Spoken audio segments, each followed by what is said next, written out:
बोलिए सदगुरु माता सुदीक्षा सविंदर हरदेव जी महाराज जी की जय। तू ही निरंकार मैं तेरी शरणा मैनू बख्श लो। सदगुरु स्वरूप प्यारी साध संगत जी, आप जी के पावन पवित्र चरणों में दासी अणिमा जी का मेरठ से कोटि कोटि धन्यवाद जी। आज का टॉपिक संतों ने दिया है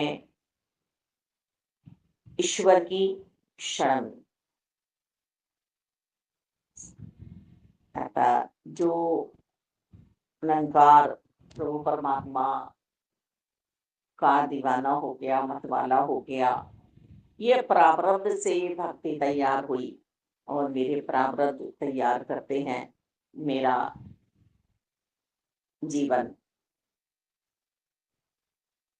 प्रारब्ध से ही प्रभु को पाने की इच्छा थी।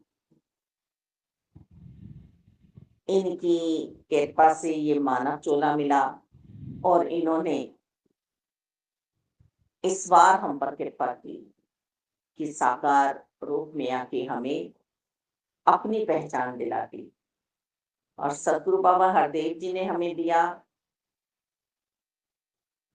परमात्मा का नाम निरंकार।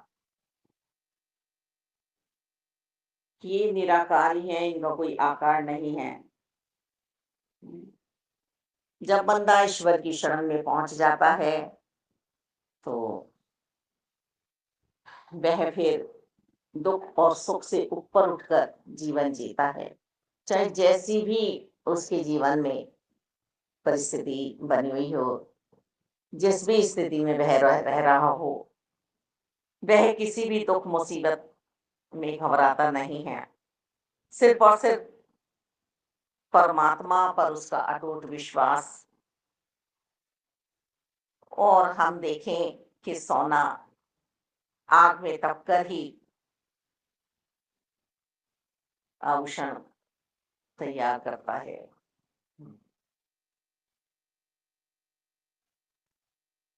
हम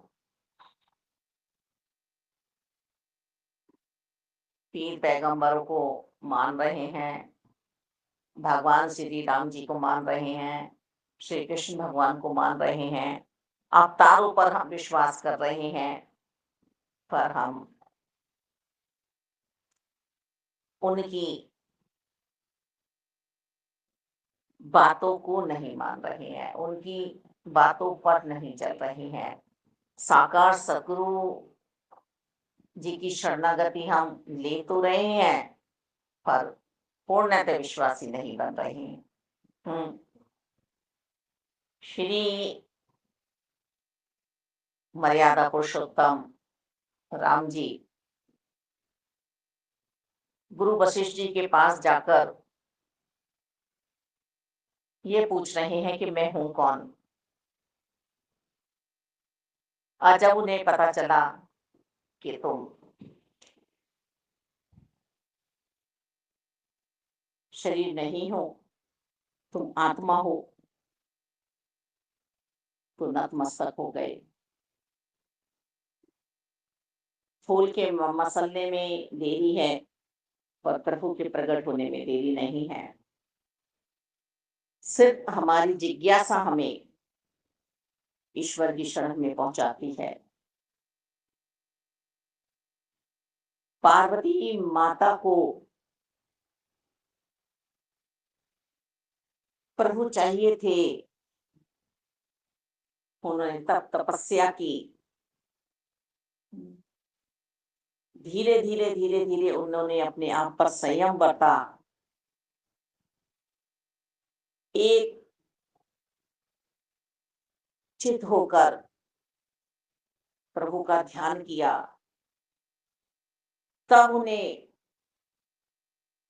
शिव की प्राप्ति हुई, यानी आत्मा पार्वती और परमात्मा शिव। आज आत्मा परमात्मा के लिए तड़फ रही है, तरस रही है। भान नहीं रहा है कुछ भी कि मैं कैसा जीवन जी रही हूं। बस एक ध्यान है तो अपने लक्ष्य पर आत्मा को सिर्फ मैं अपने अंश से मिल जाऊं, पूर्णतः हो जाऊं, अधूरी ना रहूं। सती जी के रूप में अधूरी चली गई हैं क्योंकि एक शंका आ गई कि ये राम जो भटकते हुए फिर रहे हैं सीता सीता करते हुए, ये तो राम नहीं हो सकते। मन सात्विक था पर वहां पर शंका उत्पन्न हुई। इसीलिए हमें समझाया जाता है कि हम दैत्य भावों से जितना हो उतना दूर रहें। कलयुग केवल नाम धारा, और हमें सिमरन करना है प्रभु के नाम का, जो सतगुरु माता सुदीक्षा जी हमें महामंत्र दे रही हैं। उस नाम का सिमरन करना है। हमें इस पे शक शुबा यदि हुआ तो हम अपना जीवन बिगाड़ लेंगे और फिर हमारा जीवन बनने वाला नहीं है। यूं हम करोड़ों की संपत्ति के मालिक बन जाएं, पर हमारा आत्मा का उद्धार, आत्मा का कल्याण नहीं हो सकता। तो मन से हमें ईश्वर की शरण लेनी है, मन से हमें परमात्मा का बनने की सोचनी है। मन में यदि माया के ख्याल आते रहेंगे तो हम माया में ही धंसते चले जाएंगे, हम माया के ही हो जाएंगे। ये दुख, ये मुसीबत मेरे अपने मन के भाव हैं, मेरा मोह मुझे रुला रहा है ना? ये मोह ही तो है जो सामने वाले यातनाएं दे रहे हैं, जो सामने वाले मुझे समझ ही नहीं रहे हैं, बिच्छू की तरह से डंक मार रहे हैं। और मैं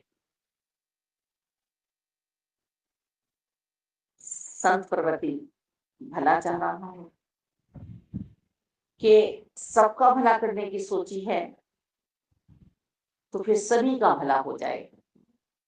इस नाम रूपी नाव पर सब सवार हो जाएं। पर कैसे करें मालिक? वो बिरला व्यापारी कोई मिल ही नहीं रहा है जो इस नाम रूपी धन का व्यापार करे साथ बैठकर, जो सतगुरु जी का ध्यान करे साथ बैठकर, जो सतगुरु जी की मत पर चले। तो मालिक, हमें तो ब्रह्म ज्ञान की दात प्राप्त हुई है, हमें तो इस रोशनी में रहना है, इस ज्ञान में रहना है, अज्ञानता में नहीं जाना है ना? यदि ये ज्ञान काहन सिंह बाबा जी से, सदगुरु बाबा बूटा सिंह जी को नहीं मिलता तो आज क्या हम इस फलदायी वृक्ष के नीचे बैठे हुए होते? इसकी जितनी शाखाएं, फल हमें ऊपर दिखाई दे रहे हैं, इतने नीचे भी जा चुके हैं, यानी कि जो निरंकार में ब्रह्मलीन हो चुके हैं हमें दिखाई नहीं दे रहे हैं। जितनी शाखाएं ऊपर हैं इतनी ही जड़ मजबूत है। संत निरंकारी मिशन में जो भक्ति कराई जा रही है, जो आनंद प्रकट हुआ है, आत्मा परमात्मा के साथ जो साक्षात्कार कर रही है, जो महाराष्ट्र में पहुंची है, सदगुरु माता सुदीक्षा जी की कृपा से आज ये महायज्ञ चल रहा है। एक को जानो, एक को मानो, एक हो जाओ, परम सत्ता के लिए बात की जा रही है। घट में रहते हुए इस परम शक्ति की हम बात करें तो सिर्फ और सिर्फ हमें अपना उद्धार ही करना है, ये भवसागर पार करना है। ऐसा नहीं है कि हमें ये समझाया नहीं जा रहा है कि तुम्हें अपने फर्ज पूरे नहीं करने हैं, कर्तव्य पूरे नहीं करने हैं। हे मानव, तुझे घर गृहस्थी निभानी है, पर मोह के घंटे से बचे रहना, लालच से बचे रहना। प्यार तो करना ही है, प्यार के बिना तो रहना ही नहीं है तुझे।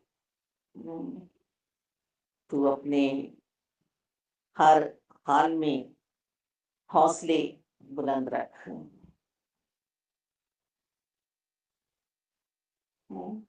कोई संघर्षों में टूट कर बिखर जाता है और कोई संघर्षों में निखर जाता है। तुझे कैसा बनना है? शरीर करके जो भी आया, क्या भक्त ध्रुव जी पे मुश्किलें नहीं आई? क्या भक्त प्रहलाद जी पे मुश्किलें नहीं आई? क्या मीराबाई जी पे मुश्किलें नहीं आई? क्या संत तुकाराम जी पर मुश्किलें नहीं आई? एक नाथ महाराज पे मुश्किलें नहीं आई? अरे भक्त तो आए ही भक्ति के लिए हैं। इनकी सेवाएं करते जाएं मालिक की, इन्हीं का गुणगान करते चले जाएं, इनके शुक्राने में रहे, गिले शिकवे में ना आए। यदि हमारा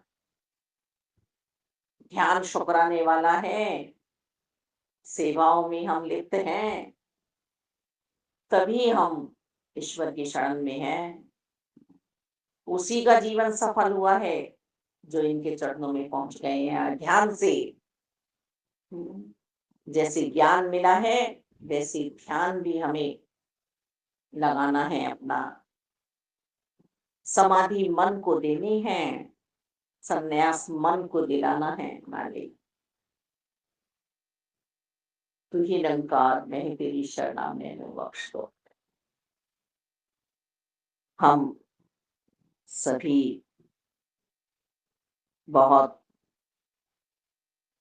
प्यार से अपना जीवन बिता रहे हैं, सभी मिलजुल के रह रहे हैं, और जो भी जिसके जीवन में सेवाएं बख्शी हैं दातार ने, जो सेवाएं निभा रहे हैं, जहाँ भी जिस भी हाल में हैं, हम अपने आप को तंगदिली में ना रखें। हम सब सदगुरु जी के बच्चे हैं और सदगुरु जी निराकार हैं मालिक, इनमें भेद नहीं है। ये निर्गुण और सगुण एक ही है मालिक। सब पता है सदगुरु जी को, सारी सृष्टि इन्हीं की है मालिक बाबा। हम सब प्रभु परमात्मा के साथ रहकर मानवता का जीवन जीजिए।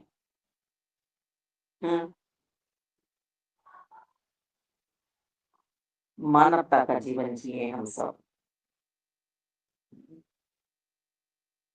सदगुरु बाबा हरदेव जी अपने विचारों में फरमाते थे, हम सभी सुनते हैं कि संगत, सतगुरु जी और निराकार, ये तीनों एक ही सत्ता के नाम हैं। निराकार प्रभु परमात्मा, जिन्होंने सारी सृष्टि बनाई, फिर रूप धारण करके आए हम लोगों के लिए, हमारा उद्धार करने के लिए, साकार सतगुरु जी। और जहां हमें बैठना है, जहां हमें बैठ के अपने शरीर को विश्राम दिलाना है और एक साथ बैठ के प्रभु की चर्चाएं करनी है, योग में पहुंचना है, ध्यान में पहुंचना है, यानी कि संगत, जैसी संगत वैसी रंगत, सत्संग सत्य का संग, सिमरन जहां हमें पहुंचा देता है प्रभु के पास। तो ये 33 करोड़ देवी देवता संगतमाई तो हैं, इनमें बैठकर हमें अपने अस्तित्व को पहचानना है। हमें अंदर की यात्रा पे पहुंचना है मालिक, बाहर की यात्रा तो हम कर रहे हैं। तो हम कम से कम अपने पर विश्वास करें। हम यदि सत्संग छोड़ते हैं तो हमारा सद्गुरु जी पर प्यार और विश्वास भी कम होता है, लाज़मी है ना? क्योंकि हम जिस रास्ते चलने के लिए बने थे उस रास्ते हम चल नहीं रहे हैं, जो दिशा हमारी ठीक थी उस दिशा को हमने छोड़ दिया तो अब दशा कैसे ठीक होगी? अब तो हम तड़पेंगे, रोएँगे, रुलाएँगे, कलह कलेश में रहेंगे। तो निरंकार का ध्यान हम कम करने लगते हैं। साध संगत में हमें जीना सिखलाया जाता है। नेकियों से भरा जीवन जीने की सिखलाई दी जाती है, पर कहाँ सीखते हैं? सद्गुरु जी की बात भी तो नहीं मानी हमने कि बाबा हरदेव जी फरमा रहे हैं कि संगत, गुरु और निरंकार तीनों को छोड़ना नहीं है। महापुरुषों को नित्य प्रति सत्संग, सिमरन और सेवा करनी है। पर मान कहाँ रहे हैं हम? सहज अवस्था में पहुँच ही नहीं रहे हैं, हम तो जटिल बना लिया है हमने अपने मन की सोच को। हुँ, हम जी ही नहीं रहे हैं और जीने भी नहीं दे रहे हैं, तो ईश्वर कहाँ हमारे पास आएँगे? ये तो हर जगह पहुँच जाते हैं, जब इन्हें भक्त पुकारते हैं। हुँ, ये संसार के प्रेमी नहीं है शरीर वाले, जो हमें मुसीबतों में छोड़ के भाग जाते हैं, है ना? ये तो स्वयं निरंकार हैं, बस एक बार इनसे प्रीत तो बढ़ाओ। गीता जी में भी कहा जा रहा है कि जो मेरी तरफ बढ़ता है मैं उसे फिर छोड़ता नहीं हूँ, बस ध्यान ही तो बढ़ाना है इनकी तरफ, बाकी तो समस्त इंद्रियाँ अपने कार्य करती रहें, बस मन इन्हें सौंप देना है। मन की गति उनकी ओर कर देनी है, मन पे चाबुक मारना है, मन को लगाम लगानी है। मन ही तो है जो हमें गिराता रहता है। मान ली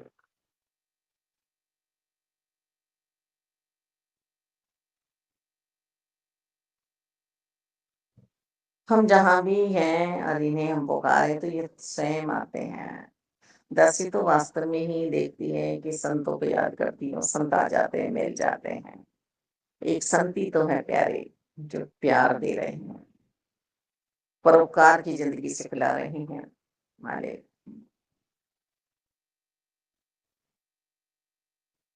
हम सब निरंकार में हुए हैं, निरंकार में रहें। दातार निष्काम भाव से हम सेवाएँ करते चले जाएँ जहाँ भी हैं।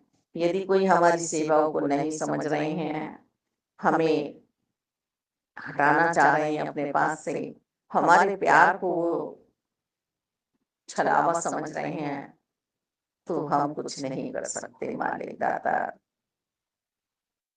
पर मुझे रुकना नहीं है, बहता पानी ही ठीक रहता है, अपने मन के भावों को रोकना नहीं है, सिर्फ़ और सिर्फ़ मुझे आगे बढ़ते चले जाना है। रुका हुआ पानी सड़ जाता है। मेरे जो मन के भाव हैं, वो सभी के लिए समान रहें, अपना पराया ना हो। मालिक, सिर्फ मुझे परमात्मा के लिए ही अंत सांस तक जीना है। घट घट में निरंकार दिखाए हैं सतगुरु जी ने, सबका सत्कार करना है। कुल जहान से प्यार करना है। मेरा जहान कौन सा है? जहाँ मैं रहती हूँ। मालिक, कभी कभी प्यार का इतना निरादर होता है कि कोई नहीं समझ पाता है। मालिक, ये सब इनकी कृपा है। मालिक, इनकी कृपा है। जो माँ बाप बच्चे को प्यार करते हैं, वही अपने बच्चे को डांटते भी हैं, समझाते भी हैं, सजाए भी देते हैं। तो ऐसे ही निरंकार हैं, जिससे प्यार करते हैं, उसे बहुत संभाल के रखते हैं। हर इच्छा उसकी पूरी नहीं करते हैं, आवश्यकताएं जरूर पूरी होती हैं, तो हम सभी खुशहाल रहें, आनंद में रहें। इसीलिए सदगुरु माता सुदीक्षा जी हमें संत समागम दे रही हैं। आज तो ऐसी बाढ़ सी आई हुई है हमारे जीवन में, हम एकांत में भी बैठे हुए हैं, तब भी हमें साकार के दर्शन होते हैं। मालिक, यही अवस्था हमारी सबकी बनी रहे। लगातार हमें हर पल निरंकार देख रहे हैं, हम निरंकार के कैमरे में हैं। यही याद बनी रहे बस हमारे मन में। हम जीतेंगे, विजेता बनेंगे। समस्त इंद्रियों को हराना नहीं है, जिताना है। क्योंकि विजेता वही बनता है जो अनुशासन में रहता है, मर्यादाओं में रहता है। अर्थात पर इनकी शरण में जो आता है वो हारता नहीं है मालिक, हारता नहीं है वो। धन्य कर। बोलिए सदगुरु माता